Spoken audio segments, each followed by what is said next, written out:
1, 2, 3, Vaseline, gasoline, hello, goodbye, petunia, petulia, vagina.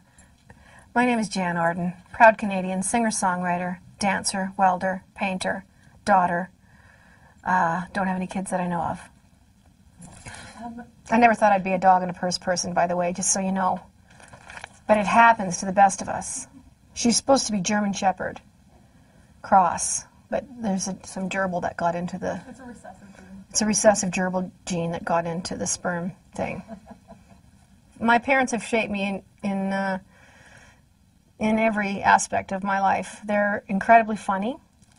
My mom's got a beautiful voice. My dad said because he was Welsh that he was a great singer in a choir, and my mom says, well, that's the first time I've ever heard that story in 60 years. So there's things coming out of the attic with those two. My dad was a bit scary for, about 25 years there, a little rum. And, but he's not the same guy. Age has tempered him, and he could be very scary growing up. There's being, afraid of his wrath kept me from doing a lot of shit that I would have done had I thought I could get away with it.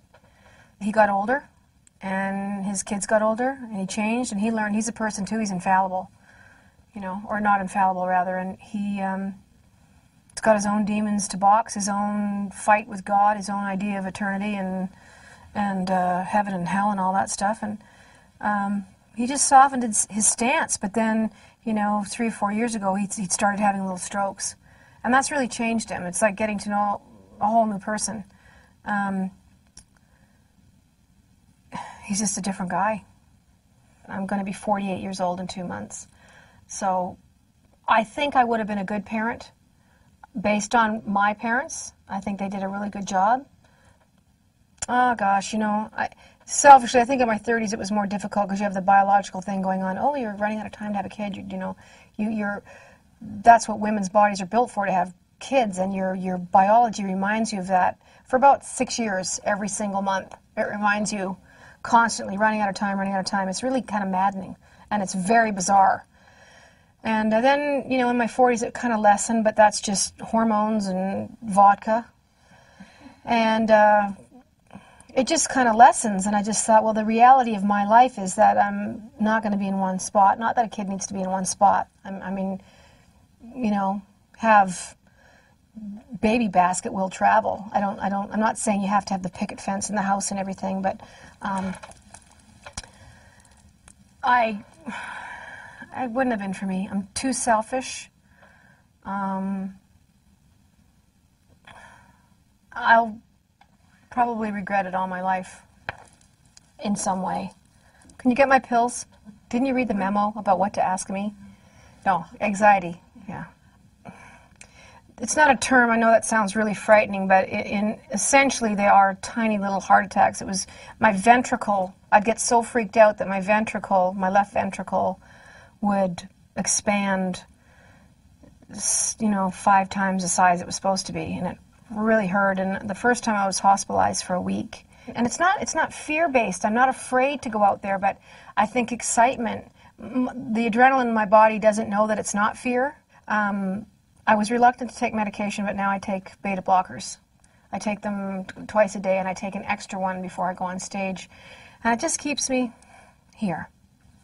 Thank God, because there was a while I just thought, I can't do this anymore. I'm not going out there. There's nothing that can make me go out there. And I thought, what the hell are you talking about?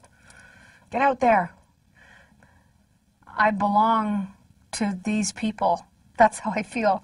I belong to the Canadian people, and they make me feel like that, and they're very possessive with me, and they kind of just hold me like that, and they don't want me to do well anywhere else.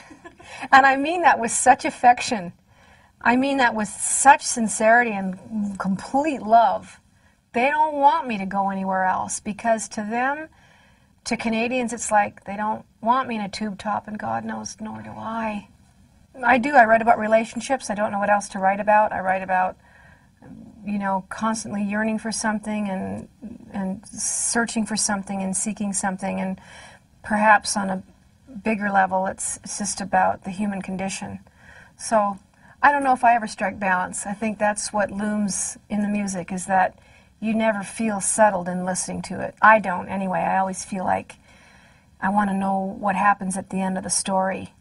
But not even I, as a composer, ever get that far. That's my dog in the background. I'll break your other leg. She's only 4 pounds. I can snap it like a popsicle stick. Anyhow, see, she shut up after that. I just want everyone to know that all the choreography that you're seeing here today is completely new for this piece. A lot of this stuff. And a lot of this, like the eye stuff, I've been working with Paula Abdul, and this. So, and I did get some electrolysis, depending on how close you're getting to my face.